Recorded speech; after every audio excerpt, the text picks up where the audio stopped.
Hi everyone, it is Richard again here at Calvin Wazoo, bringing you another video. And I'm kind of excited because, I recently did that video that was looking at the discography in the background of Joy Division. And I had mentioned one of their iterations that I didn't have on vinyl. And then, lo and behold, I'm in a record store, and then what do I see? Yeah, a little glare. Warsaw. This is Joy Division before they became Joy Division. And I saw this and I'm like, whoa, yeah. I guess you can call it a bootleg. It's an unofficial release. Look at the back here. So it's got, side A, a lot of songs that are more punk, all right? Because remember, and I'll have a link in the down under to the video that I did regarding Joy Division and their background and development. But as I mentioned in that video, they were inspired by a Sex Pistols concert and decided that, that's what they wanted to do. So this is very much, their punk background before they developed into a more post-punk style of music. And they called themselves Warsaw because of the song on David Bowie's release Low, Warsaw, the Bowie and Brian Eno composition. And then on side two, they've got some more from that era. Plus, they also got Transmission, probably one of the earliest recordings of Transmission. Great song. And then at the end there are these bonus tracks, which is a slightly different lineup for the bulk of the album. The drummer is Stephen Morris. And then the last 5 tracks is Steve Brotherdale, who, if you recall, I mentioned in the other video, they unceremoniously ditched by the side of the road because he was a bit difficult to work with. So good stuff. Ian Curtis's voice sounds a little different on some of these songs. You might even think, is that really him? But it is. It's just his voice, over time. I mean, this is from 1977 and 1978. And his voice does kind of transform in the later years. But I was thinking, wow, this is so cool that, here right after I do that video about Joy Division, I end up seeing this, and then here's the label. It's on black vinyl. So now I'm just like waiting on. I think there's one, maybe 2 other EPs that are listed in their discography that if I see them, I'll pick them up. Not in a huge rush though, but very cool stuff. Now, some other things that I found, and I'll get to them in a minute, was when I was looking through, all record stores have dollar bins. And, sometimes I will go through these, but this was a different kind of dollar bin. I'll get to that in a minute. I've got something else here, though, that I saw that was really cool. And this is Placebo Live 1971. This is not the post-rock band Placebo. This is a jazz fusion group that is led by Marc Moulin. And this is part of this, the We Release Jazz series. That also includes Ryo Fukui, Japanese, which they have back here, scenery. I have that album. And as I've mentioned before, I am really, really, really not hung up, just really on a jag for Japanese fusion, jazz fusion, and also math rock. But anyway, this was recorded live during the Montreux Jazz Festival in 1971. And side A, it's all this one song, the Showbiz Suite. And you've got Mark Moulin on keyboards, Nick Klechakovsky on bass, Freddie Rotier on drums, Johnny Dover, bass clarinet. I mean, he's wailing on that bass clarinet too. It's not an instrument you hear very much. I mean, Eric Dolphy is probably the only other person that I readily think of, as playing bass clarinet. Alex Scourier on soprano saxophone, and then Richard Rousselet on flugelhorn. Really dynamite lineup. And great recording, great music.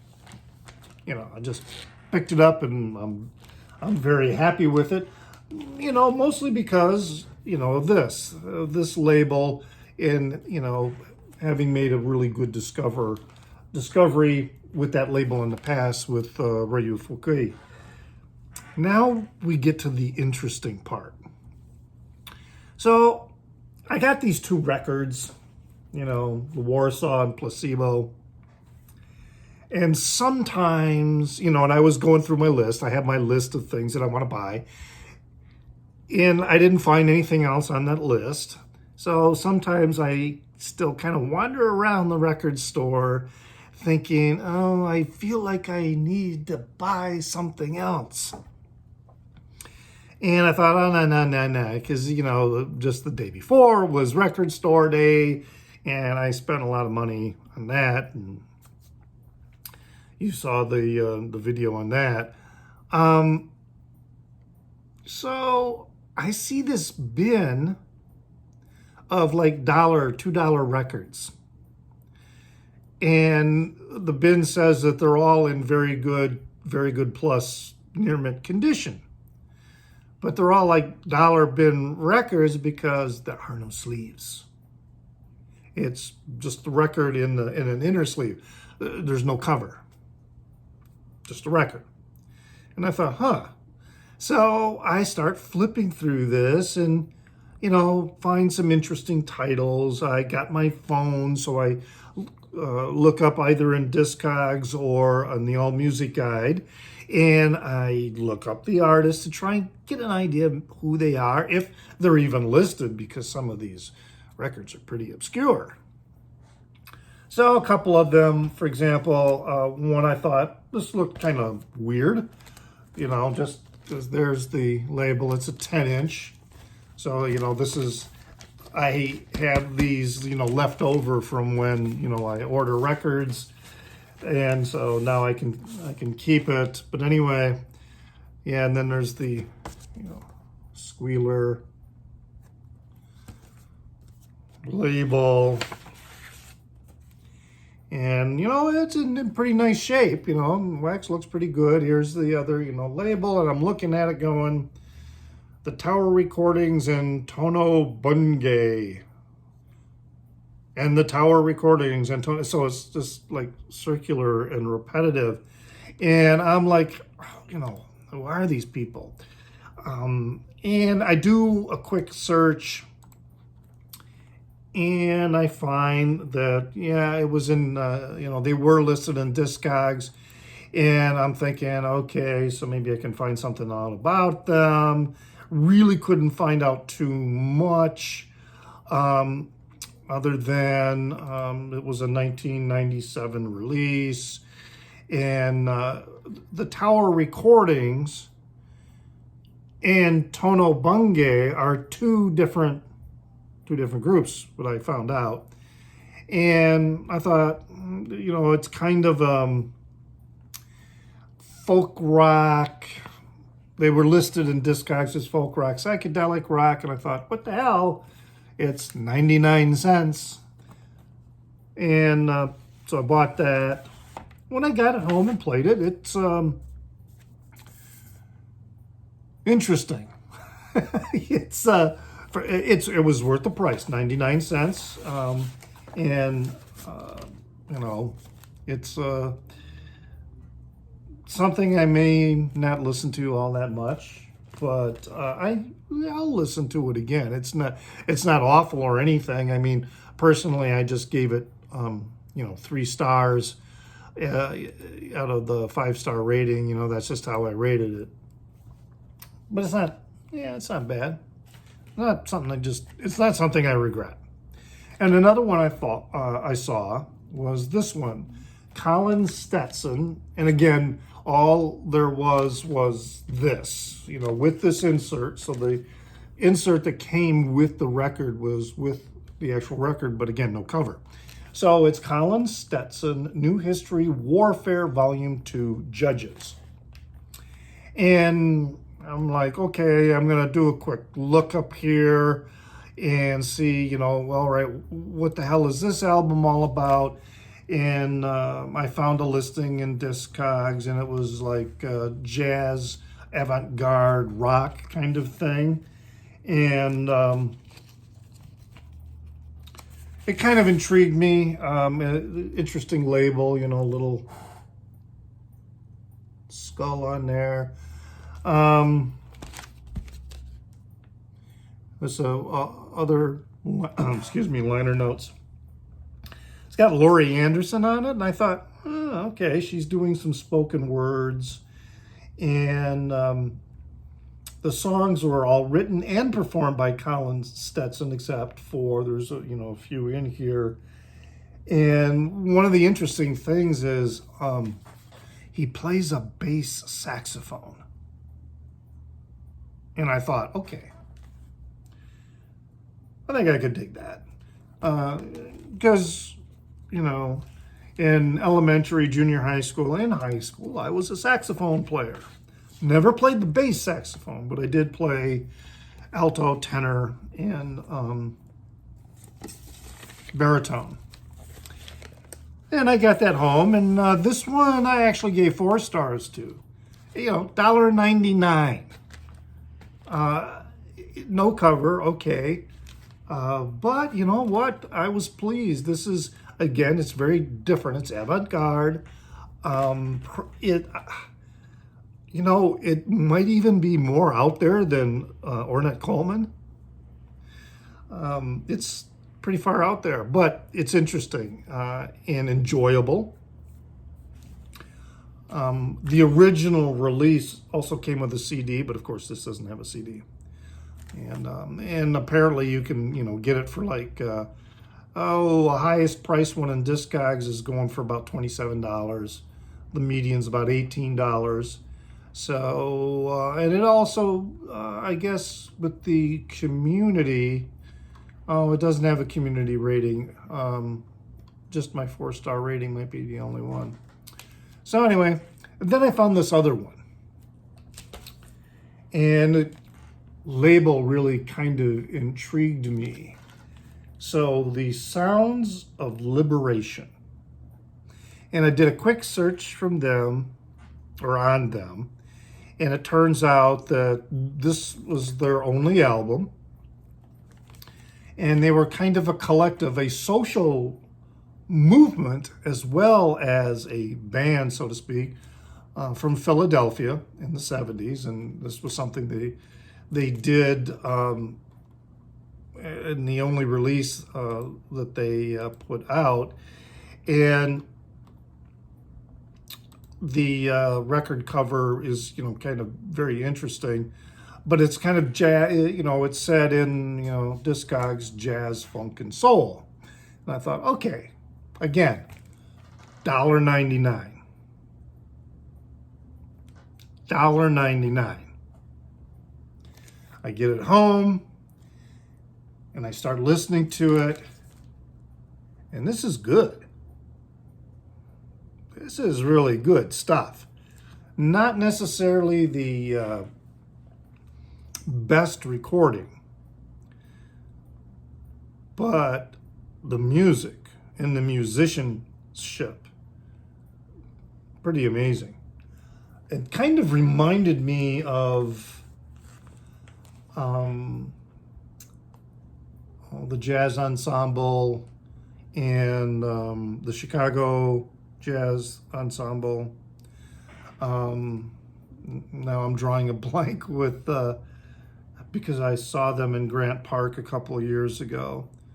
But yeah, very free jazz and jazz funk. And I'm like, wow. So I started doing some more research on this particular one. When I looked into Discogs, I was actually looking at their regular release, which does not have this label. And then there was another entry for this reissue, which was a limited edition. And that's this one with this label.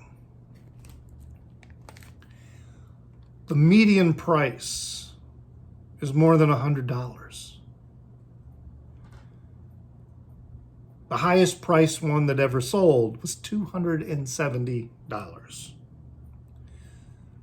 lowest priced one currently for sale is $70.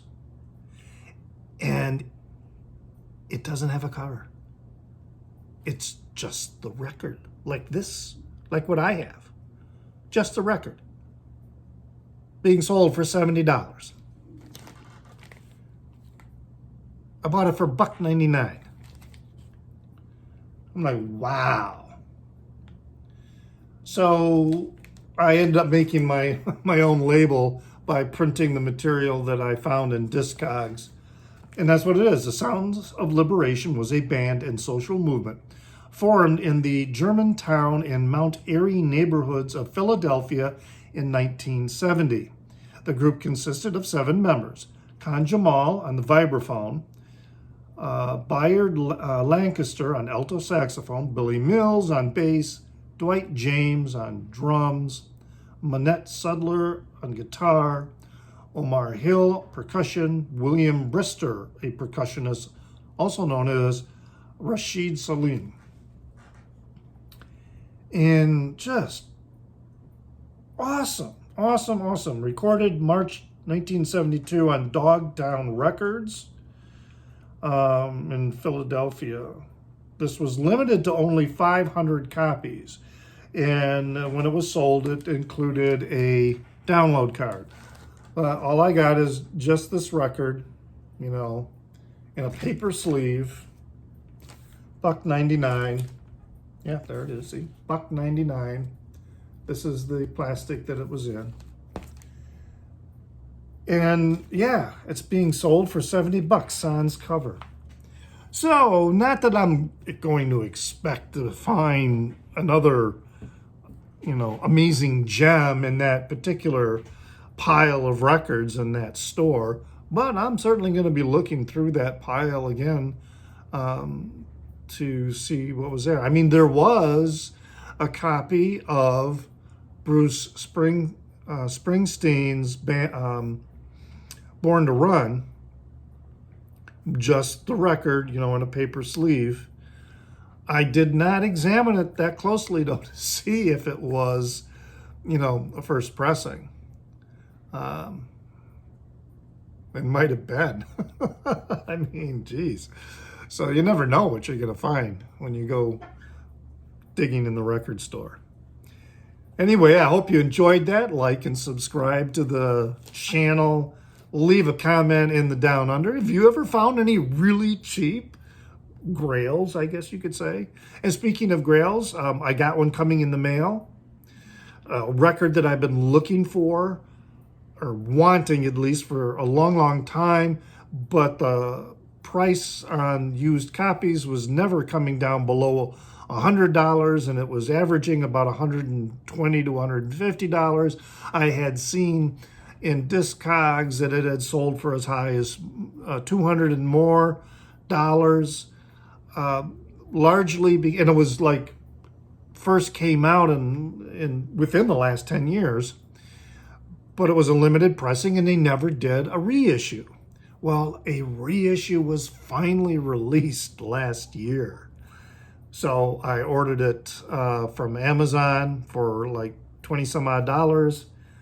I'm really happy, and I'll certainly be talking about that in a video coming soon when I get it in the next day or so. So remember, always enjoy your music.